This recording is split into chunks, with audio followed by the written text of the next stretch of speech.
Welcome back. My name is Aaron Hodges. I am program manager, lead developer here at Immersion-Conversion.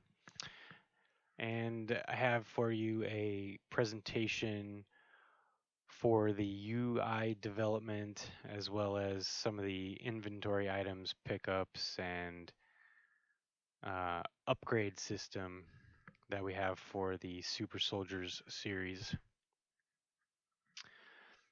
So let's go ahead and jump right into the current overview status of Project Super Soldiers 2, current overview status for February 4th, 2022. The purpose of this overview is to display the current status of the project in a virtual presentation, introducing content to a select group for analysis. Disclaimer, this is not a demo, nor is it supposed to be complete in any way. So some context for the game is it's a single player story mode. Story picks up where the first game, Super Soldiers, left off. The main character finally escapes the system, or so they thought, to find themselves in a world that no longer exists the way it once was.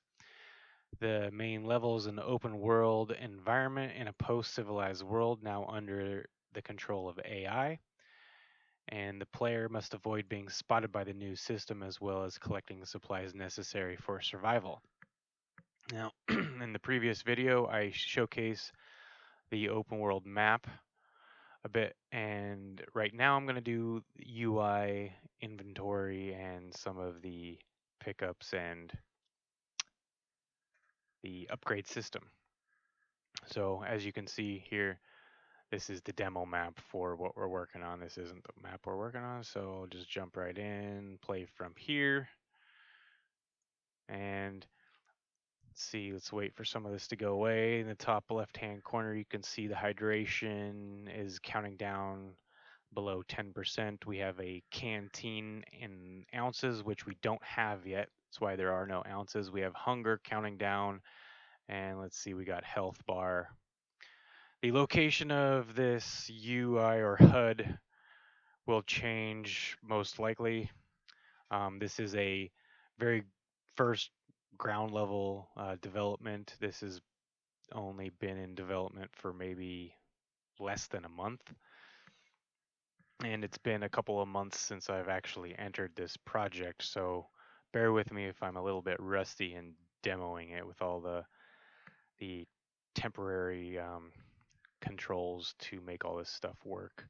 So before I run out of hydration, I need to first go get some water.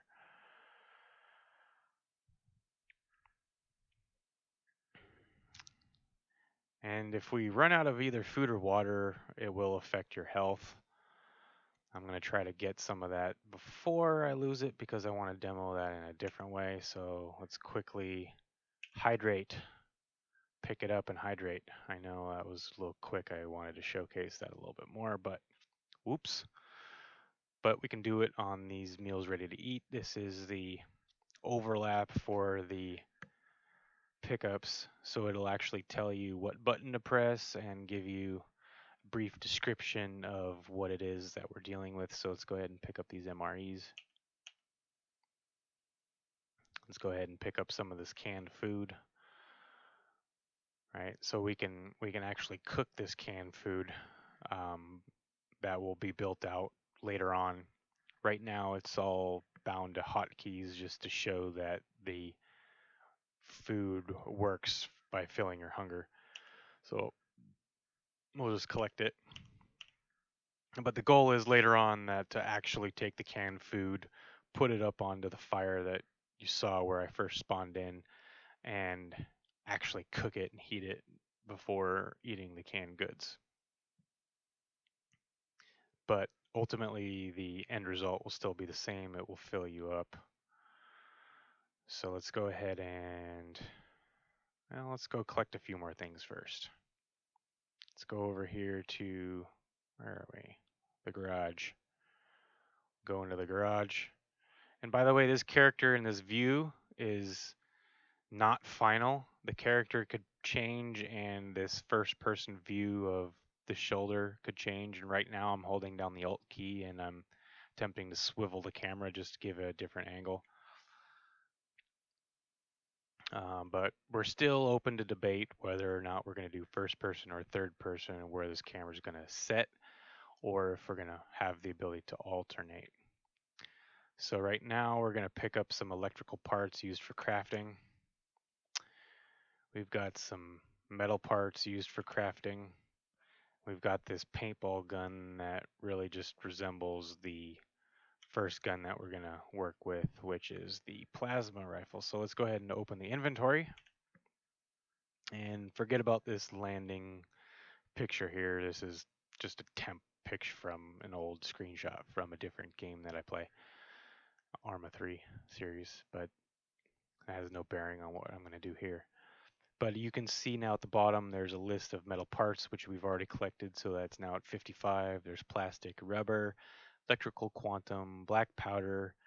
There's most likely going to be, these aren't set yet, we may or may not have them. There's going to be various types of aluminum oxide, iron oxide, graphene oxide, which are like powder, very nanite, small residues that may or may not be used. We'll probably swap them out. There's sticks, leaves for survival to build fires and shelters and whatnot.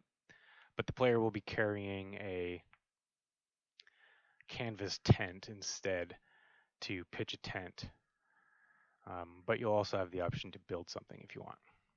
Right now our survival bonus is 2 because I crossed a couple of hidden overlaps, didn't really explain that. Now our next bonus is here. These don't necessarily apply to anything yet, but eventually they will. So this inventory system that we have here is a different kind of inventory system where if you look here on the side, it has everything capable in the game right now, whether you have it or not. So for example, there's tools.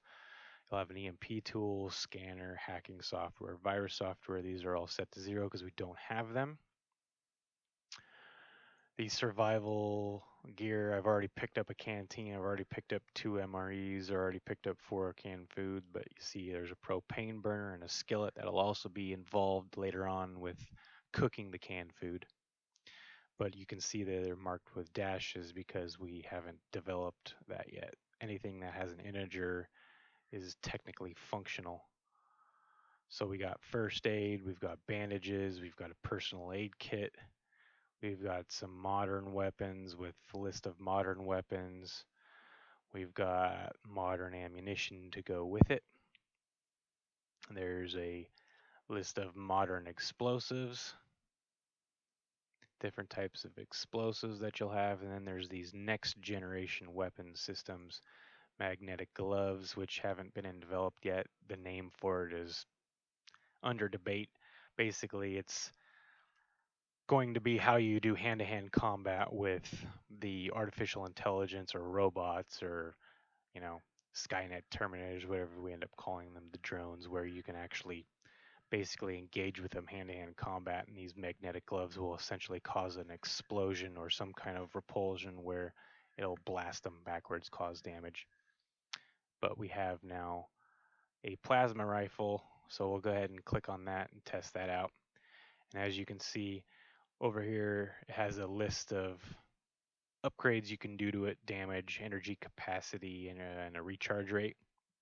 And they're color coded, as you can see here, purple, green, and green, which references down here to the different kinds of parts that you'll need to upgrade. So right now we don't have any quantum parts, so we can't do damage, but we do have 40 electrical parts, so we can start applying these 2 categories, energy capacity and recharge rate. So we can click the button to up it, and that goes from 1 to 2, which then minuses it here, and there's an algorithm right now that times it by 2. This may or may not change just to get it working. So for example, it'll take 2 parts, so this should go down to 37 when I click it, and this should go to 22. So 22 down to 37. That now went 2 times 2, so this is now 4, so we'll need 4 of these parts, which should drop this down to 33 and up this capacity to 23. Boom, 33. Oops, I did my math wrong, sorry. 37 minus 4 is 33. Okay, so that was good. I'm just a stupid idiot. All right, recharge rate. Let's say we do recharge rate now. So 1, to 32. Now it's 2 because it doubles. The parts here should double to 4 once I click that, so it'll drop down to 30. Boom now. So we'll minus 30 from 4, or 4 from 30 rather, and that should be down to 26. Yay, can do math. Let's stop here before I look stupid and can't do math anymore. All right, now let's go pick up some quantum parts so we can do some more upgrades. So quantum parts for crafting. And I'm getting close to needing to rehydrate and eat. So there's 2 different ways to do that. You can do that through the inventory.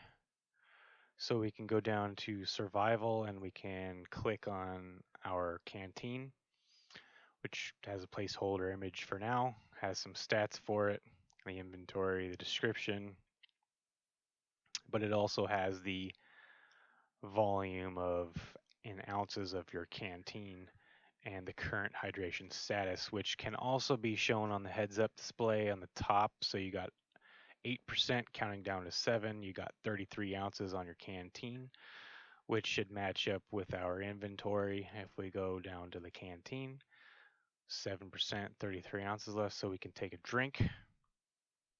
That ups it now to 32, takes 1 ounce. So basically I think it's set at a 25% interval to upgrade the hydration status per ounce drank. So let's go back to the hotkey version of this now and hydrate ourselves all the way up so we don't die out of hydration. Now let's go back into the inventory and go to our MREs. So we got meals ready to eat, got 2 of them. Highly concentrated source of nutrients packed into a small bar ready to eat at any time. And this category basically shows that our nutrients value for 1 MRE is 1/4 of the daily calories. Right, so if we can eat one of those, now gets us up to 46%. We only have 1 left in our inventory. And the next thing I'm going to do is show the canned foods, which is a half of the daily calories. So this should jump up quite a bit, close to 100% when we eat them. But again, to reiterate, this won't necessarily be on hotkey. We're going to have to place a propane burner and a pan, put it over a fire to actually cook the food. But for the sake of speed and purpose of showing proof of concept, I have it bound to a test key, so we can go ahead and hit that test key, and you can see the hunger went up to 93%. And if you notice on the health category, which went from 98 to 99, in a few moments this will actually jump up to 100%, as it did just now. And the reason for that is part of story background with the super soldier's background. The main character was originally part of this experiment that, long story short, he's got some cybernetic capabilities to him, and health regeneration is one of them. But it does take a while to regenerate your health. So while it helps you, it's not exactly ideal for injury scenarios. So we got over here a tool scanner, scans for cybernetic organisms, returns a beep for every threat in the scanning radius, returns a buzz for 0 detection. Sounds are not currently hooked up, so you're not really going to see that being used. The purpose is UI and pickups, so the fact that it was able to get picked up and added to your inventory is really the whole point of this. But all these things come with upgrade capabilities, so you can upgrade the effective radius, the recharge rate, the durability of this thing, because eventually it's going to break down, run out of batteries, and you're going to need a new one. So we got metal parts for this one. So we got 55 metal parts here, so we're going to upgrade this durability quite a bit. Might as well just try to max it out here as best we can. Oh, can't max it out because now we need 32 because these double. So now we only have 24 parts left, but we can increase the effective radius and the recharge rate because we do have electrical parts here, as you notice in green. These white squares here, by the way, are picture placeholders. Eventually there's going to be a picture here to identify the part as well. So we can go ahead and upgrade some of this stuff just to play around with it. And that'll be fine for now. Go ahead and exit. EMP tool, handheld device that distributes an electromagnetic pulse, disabling all electronics within the effective radius. This is going to be handy as you go out into the world because when you come across AI, so forth, so on, you might not always have the weapons to attack them, so you could pull out your EMP tool and disable them and then escape if need be. But that operates more the same way, so we're not really going to show it. What we're going to look here now is our personal aid kit, which is the ability to start healing process after bandaging wounds. The personal aid kit contains a surgical materials, stitching for wounds. It also has an IV with two 500 milliliter pouches of saline solution in case you lose a lot of blood. Go ahead and pick that up. But to stop any immediate damage, we need bandages. So bandages are used to dress wounds and temporarily stop bleeding. Bandages will open up over time, and they'll need to be redressed either by applying another bandage or using that personal aid kit that we just picked up. So let's go ahead and get all these bandages.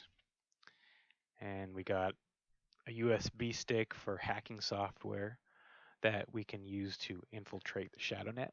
There will be various hubs and places you can go to where these things will be necessary for hacking and stopping the AI.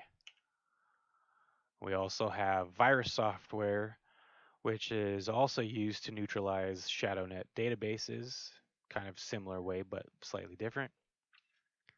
And I'll come out with another video where we actually start using all these tools and using all these weapons in different areas. Right now, again, to emphasize, this is just a pickup process and user interface process.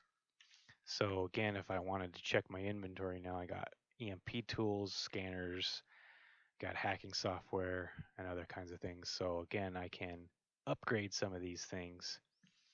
So we've got speed, stealth, and efficiency for our hacking tool.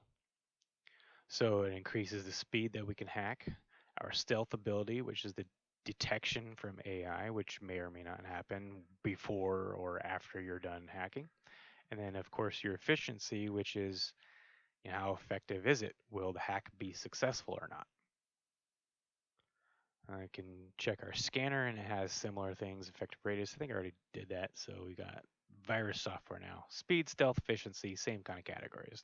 Pretty straightforward. So we can upgrade, say, our efficiency. We want it to work up to 70%. Got stealth pretty good. Speed's pretty slow. We only got 15 points. So again, these double, they're going to run out real quick. 2 times 2 is 4. It should minus 2 from the electrical parts down to 12. This now goes to 4, so we need at least 4 to make the next upgrade. We still got that ability. Right. That's pretty cool. Now I see a little bit of a change in the UI. I would kind of extend it as we got a double digit here. Extra integers being added. It made this bigger. These are all small things that we consider to be small, quote unquote small. Eventually they'll get fixed in later updates. But the last thing I want to demo before this video is over is the health system. So right now we have 100 health. We're going to simulate an injury, and we're going to have to do two things. We're going to have to apply a bandage, and then we're going to have to apply our personal aid kit that we picked up. Scroll down to first aid. So we got bandages. These bandages dress the wounds. So we've got our health status and our bandage longevity, which hasn't been built out yet because it's represented with a dash.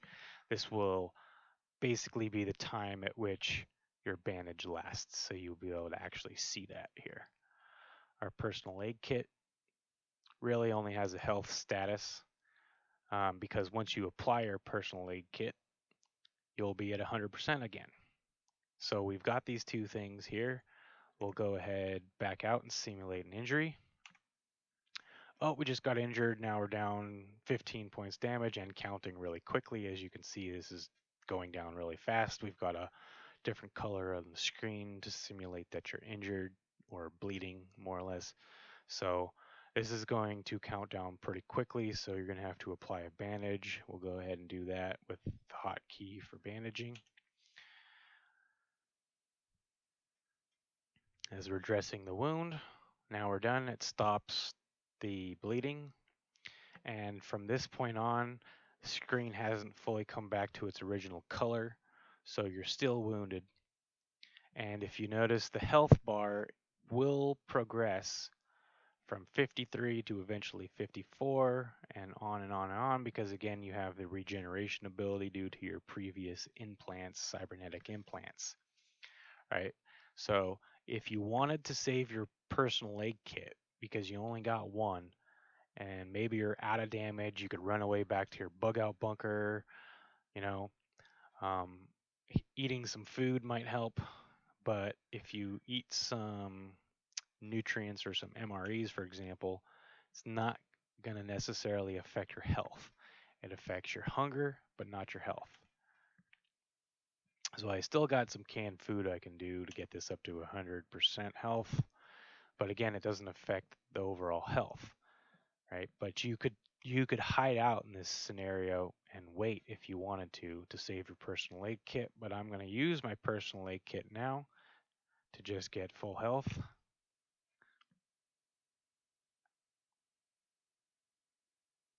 Now we're back to 100%. The color restores to normal, showing you're fully healed.